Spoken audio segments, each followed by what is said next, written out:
Wow, piliin mo ang Pilipinas?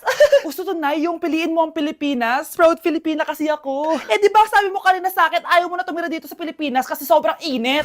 Tapos sabi mo sa akin, kapag nakagraduate ka, sa abroad ka natitira. Basta, gagawin ko pa din. Sige, post mo. Ako unang mambabash sa'yo.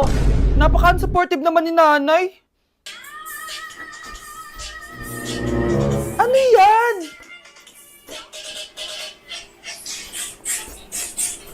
Kailan pa nag-sayaw yan? Eh, di ba transition yan? Ah, eto na po kasi uso ngayon, Nay eh.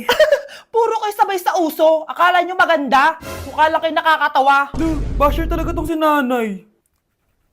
Buti pa si Kel, nag-aaral ng mabuti. Hindi yung kung ano-ano ginagawa. Ah, yun pala yun. Patingin nga, anak. Sanananan. Tatatak, tatak, tatak. Ano to, anak? Ah, lyrics po ng Asoka, Nay. Puro kayo Asoka! Sanananan.